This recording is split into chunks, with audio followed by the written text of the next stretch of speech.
Good morning, everybody. We're doing a bunch of David's Psalms this morning. You see them there in the title. I can't remember. I'm not great with numbers, so I'm not going to even try to rhyme them off.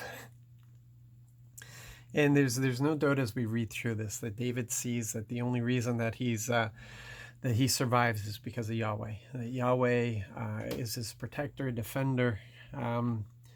And everything is dependent on Yahweh. David walks in that confidence because of Yahweh. He may encounter fear and anxiety, but he knows how to deal with that, and he throws himself more into Yahweh and responds to Him and calls out to Him and makes these decrees and these declarations, and he's speaking to himself. Why are you downcast, O my soul? Why so disturbed within me?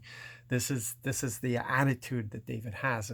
He builds himself up. He encourages himself in the Lord. That's the word to use there. He encourages himself in the Lord, and picks himself up and speaks life into himself by reminding himself of who is his defender. It helps when you're in a situation where you've got nobody else to turn to.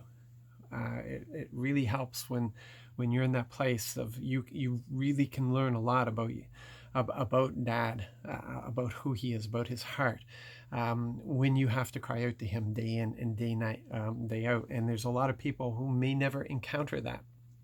Some of us have been at a place where we can't do anything to help ourselves, and there's nobody who can come to our help either, and we throw ourselves into Dad's arms and we sing love songs to him, and we draw in as close to him as possible, not for a genie out of the pocket sort of relationship, but already being in relationship, knowing that what our Father has promised, not in a place of desperation, as in, I don't know what else to do and prayer seems to help people, so I'm going to try this.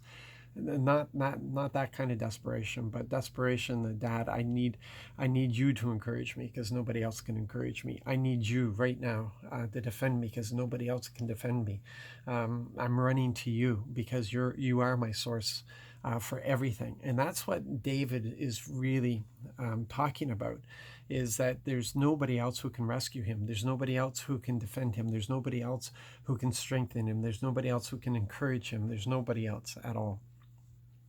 And being in a country with lots of laws to protect us, it's not too often we're going to have to go on the run for 7 years from somebody who's trying to kill us. There are people who can find themselves in bad places that they're afraid to turn to the law that would protect them, and they make the choice not to seek out a proper authority to protect them, and they may understand what it is to have this desperation, but a lot of them would not turn to the Lord either, and they may die in this situation because they don't turn to anybody for help. But most of us know that there's laws to protect us, and we don't. Yeah, we have to choose a life of dependence. We have to choose not to fall back on the world system of credit cards and all that sort of stuff. We need to get to a place where we see our Father as our everything. And when you read through David, it's hard to relate to him unless you're willing to come into that place with him and say, yes, my Father is my only provider.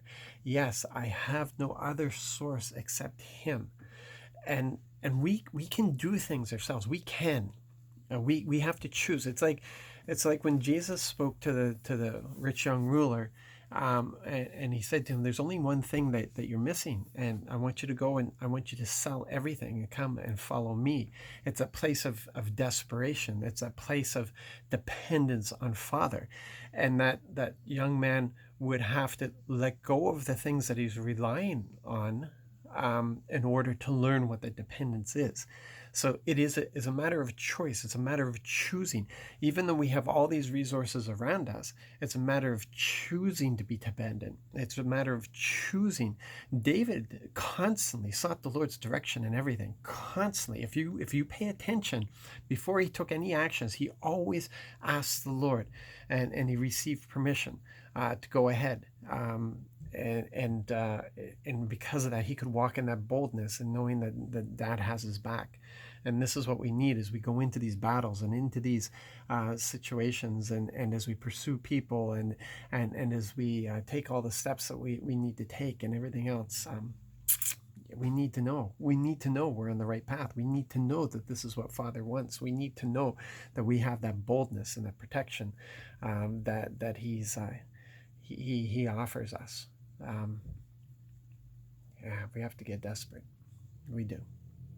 You guys be blessed. Be encouraged. Have a great day. Love you all.